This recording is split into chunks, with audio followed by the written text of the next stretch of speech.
নৃত্যাঞ্জলি কলাকেন্দ্ৰ দেৰগাঁও ৰূপালী জয়ন্তী বৰ্ষৰ লগত সংগতি ৰাখি সৰ্বভাৰতীয় নৃত্য নাট্য লোকসংগীত মহোৎসৱ আৰু নৃত্যাঞ্জলি বঁটা 2024 প্ৰদান।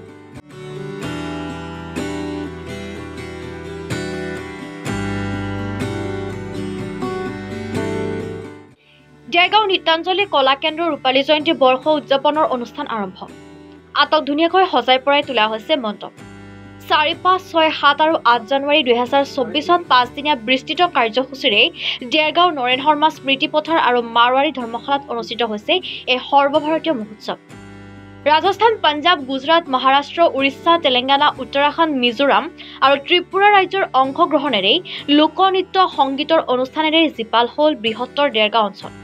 এই সন্মানীয় মঞ্চত জীৱনজোৰা শিল্পী সাধনা বঁটাৰে সন্মানিত কৰা হয় যশস্বী অভিনেতা প্ৰাঞ্জল শইকীয়া।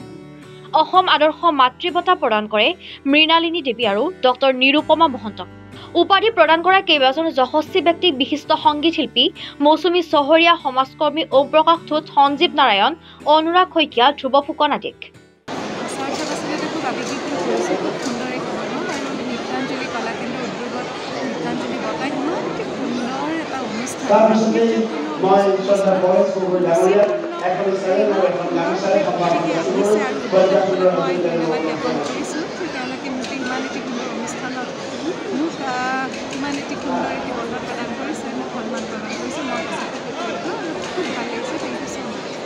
আৰু কাম কৰি যে প্ৰেৰণা দিব আছে যথেষ্ট আৰু ইমান ভাল লাগিছে। মই কি ক'ম যে মই বহু বছৰ মূৰত আচলতে সংগীত জগতখনত আকৌ আহিছোঁ আৰু অহাৰ পিছত প্ৰত্যেকে ইমান বেছি মৰম আৰু আশীৰ্বাদ দিছে আৰু এই বঁটাটোৱে মোক সঁচা অৰ্থত ক'বলৈ গ'লে বহুত প্ৰেৰণা যোগাইছে আৰু ডেফিনেটলি মই আপোনালোকৰ যি মৰম আৰু আশীৰ্বাদ শিৰত লৈ মই ডেফিনেটলি খুব ভাল কাম কৰি যাম আৰু অসমত যদি কিবা চেষ্টা সদায় আছে।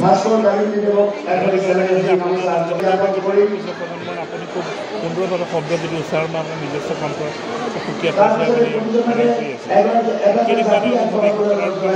নাহিলে মোৰ আচলতে ভাল লাগিছে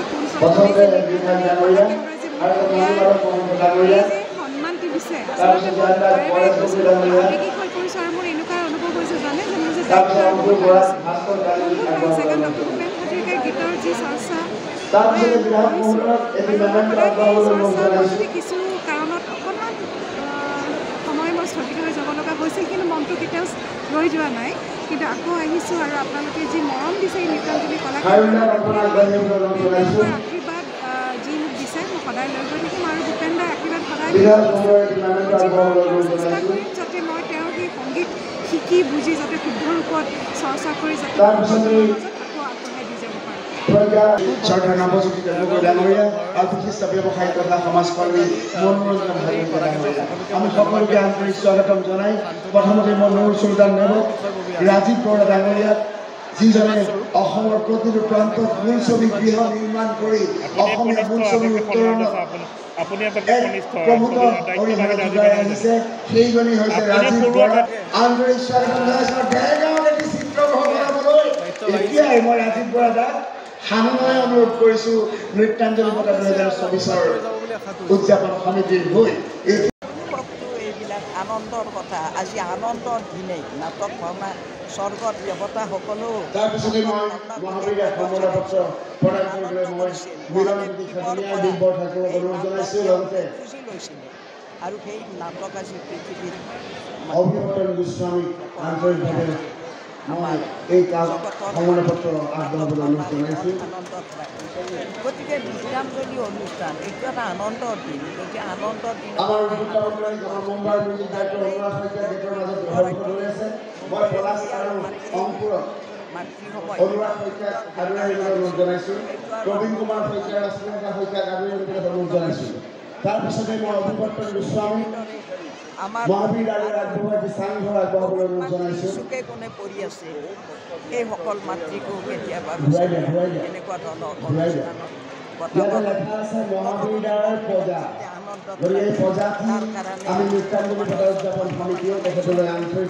প্ৰজন্মসকলেও যাতে নাটক নৃত্য বা গান বাজনা এই সংস্কৃতি সাহিত্য সংস্কৃতি কি তাৰপিছতে এই বস্তুবিলাক ভৱিষ্যতে জানিবলৈ ইচ্ছা কৰে তাৰ কাৰণে ভগৱানৰ ওচৰত তাৰপিছতে মই ডিপু শৰ্মা ৰাজখোৱাক অকণমান আগবাঢ়ি গৈ মাজত আচলতে স্থিতি ভাল অনুৰোধ লাগিছে জনাইছোঁ আজি এটা ভাল লগা প্ৰথমতে মই ডিপ ভাল প্ৰচাৰ লাগিছে, কৰিব আনন্দ অসম সাংবাদিক সন্থাৰ মাননীয় সভাপতি নৃত্যাঞ্জলিৰ লগত তৎপৰভাৱে জড়িত এগৰাকী ব্যক্তি তেখেতক এখন চেলেঞ্জ আৰু এখন গামোচাৰে সম্ভাষণ যাচিবলৈ অনুৰোধ জনাইছোঁ আমি আনন্দ অনুভৱ কৰিছোঁ আনন্দ পাই নিশ্চয় আনন্দ লাগে আনন্দ লাগে আজি বঁটা গ্ৰহণ কৰি আপুনি যথেষ্ট বঁটাটো গ্ৰহণ কৰি আচলতে মোৰ উঠাই কিন্তু মোৰ দেউতাহঁতে বা মোৰ বোৱাৰীহঁতে অকল মাতৃ বঁটা ল'বলৈ মোক নিদিয়ে যে তুমি অকল মাতৃ নহয় তোমাৰ অকল মাতৃ নহয় তোমাৰ সাহিত্য সংস্কৃতি নৃত্য নাট্য অভিনয় সকলো ক্ষেত্ৰতে তোমাৰ অৰিহণা আছে গতিকে অকল মাতৃ বঁটা